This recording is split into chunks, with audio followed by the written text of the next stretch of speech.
Hey ladies and gentlemen, this is Miss Humbert here, and today we're going to be doing Unit 6 Notes 4. So we're actually going to be talking about trigonometry. So let's take a look at what trigonometry is. So trigonometry, let's take a look at the breakdown of the word. This is all written down on your sheet of paper, okay? So the word trigonometry comes from two Greek terms, trigon and metron. Okay, so trigon means triangle, metron means measures. So as you can kind of figure out, we're going to be using trigonometry to find certain measures of a triangle. So a trigonometric ratio is the ratio of lengths of two sides of a right triangle. So what we're looking into today deals solely with right triangles. So there's certain ratios that can be used for all of those triangles. Okay, so let's take a look at some of those ratios.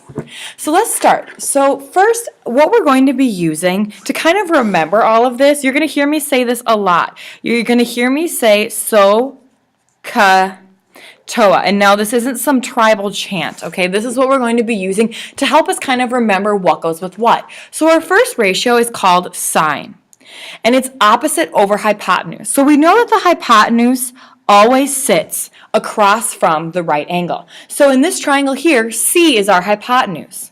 Okay, so what does opposite over hypotenuse mean? Well, let's take a look in symbols. So here we're looking for the sine of the measure of angle A. So in order to find sine of A, we need to take a look at the line that's opposite of the angle, which is A, and divided by the hypotenuse, which is C. So sine of A is equal to A divided by C. And we also usually abbreviate sine as S-I-N. Next, taking a look at cosine. Cosine we abbreviate as C-O-S. Now, cosine is adjacent over hypotenuse. So let's take a look at that in terms of angle A. So for angle A here, we want to do the side that's adjacent to it, which is going to be B. Now, I realize that the hypotenuse is also adjacent to it, but the hypotenuse is its own thing. When we're talking about adjacent, we want to talk about a leg. So our adjacent is B, and that's going to be divided by C. So the cosine of A is B divided by C. Next, we have tangent, and we abbreviate tangent as tan. And tangent is going to be opposite over adjacent. Okay, so if we're looking at angle A, we want to start by what's opposite, which is the line A, and divide it by what's adjacent, which is line B. So the tangent of A is equal to A over B. Now let's do the same for angle B. So for angle B, we want to find the sine of angle B, which is our opposite. So here's angle B. Opposite of angle B is side B. So when we're talking about opposite, we're talking about the side that's opposite. Then over hypotenuse, well, our hypotenuse is still going to be C. Then when we look at cosine of B, we want to take the adjacent. Well, the adjacent is A, and divide it by our hypotenuse, which is C. Now, when I do tangent of B, I want to do my opposite on the top, which is B, divided by my adjacent, which is A. So you really have to look at where these sides lie in terms of the angle that you're focusing on, because it will change depending upon which angle you are looking at, okay? So let's start kind of applying these things to numbers, okay? So for the first one, it says express the trig ratio as a fraction and as a decimal to the nearest hundredth. So I want to find the sine of J. So here's J right here. So to find the sine, remember what we want to use is so, ka, toa. And here's why that helps us. Look, opposite hypotenuse, adjacent hypotenuse. So sine is opposite hypotenuse. So from the angle J, my opposite is going to be 5. Then I want to use my hypotenuse. Well, my hypotenuse is 13. So the sine of J is 5 divided by 13. And if you divide out that fraction, you get 0.38. So the sine of J is 0.38. Now, if we take a look at the cosine of J, the cosine, if you look, is adjacent over hypotenuse. So adjacent to angle J is 12 divided by the hypotenuse, which is 13. And 12 divided by 13 is 0.92. Next, taking a look at the tangent of J. So tangent of J is TOA. So that means I have opposite over adjacent. So my tangent for J, my opposite is 5 over my adjacent, which is 12. When you divide that fraction out, you get 0.42. Now, let's do the same for K. So for K, now we're looking at angle K. So sine of K, again, sine is opposite over hypotenuse. Well, now opposite from K is 12. So now we have to actually use 12 divided by the hypotenuse, which is 13. And 12 divided by 13 is 0.92. So the sine of K is the same as the cosine of J. Okay, so all of these tell us sometimes the same thing. So then the cosine of k, remember cosine is adjacent over opposite. So adjacent to my k is the 5, and then we're dividing that by the hypotenuse, which is 13. And 5 divided by 13 is 0.38. Lastly, for our tangent of k, we're going to do our opposite. Opposite of k is 12 divided by our adjacent, which is 5. So we have 12 divided by 5, and that's going to give us 2.4. So that's how you use sine, cosine, and tangent in terms of setting up things in a triangle. Okay, so let's take this one step further. Let's use some radicals. So we want to find sine of L, cosine of L, and tangent of L. So again, remember that SOHCAHTOA. I suggest even writing that out at the top of your practice sheets when you do that. So for the sine of L. So for the sine of L, we want to do opposite. So opposite for L is 2 over the square root of 3. So this is for the sine of L. Then we want to do that over the hypotenuse. Well, the hypotenuse always sits from the right angle, across from the right angle. So that's going to be 2 square root of 15. Now, typing this into your calculator can get a little bit tricky. So here's what I suggest for you. Put parentheses around this. So do 2 times the square root of 3, all in parentheses, divided by, then in parentheses, put 2 square root of 15. Okay? Excuse me. So then, when you divide that out, you end up getting 0.447. So when we do these, we are going to get a lot of decimals. So make sure you're keeping track of your rounding. 5 and greater for that third number, you need to round up. Next, let's take a look at the cosine of L. So here's our L. For cosine, we want to do adjacent. Well, the adjacent leg is 4 over the square root, or 4 square root of 3, over the hypotenuse, which is 2 square root of 15. Again, when you type that in your calculator, I really suggest putting parentheses around the top and around the bottom. When you divide that out, you end up getting 0.894. Last but not least, I want to do tangent. So my tangent of L, well, I notice tangent is opposite over adjacent. So to do that, I'm going to do my opposite, which is 2 square root of 3. Oops, this is my adjacent over here, divided by my adjacent, which is 4 square root of 3. So I did opposite over adjacent. Well, my square roots of 3's are going to cancel.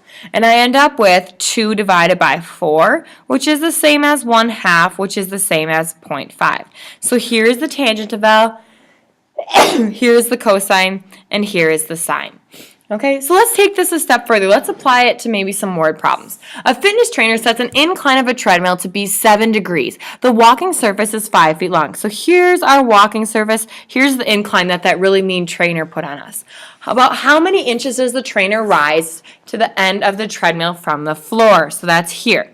So let's figure out what we do know. We know a degree measure, but the bigger part is figuring out what sides we know. So let's write that out. SOHCAHTOA.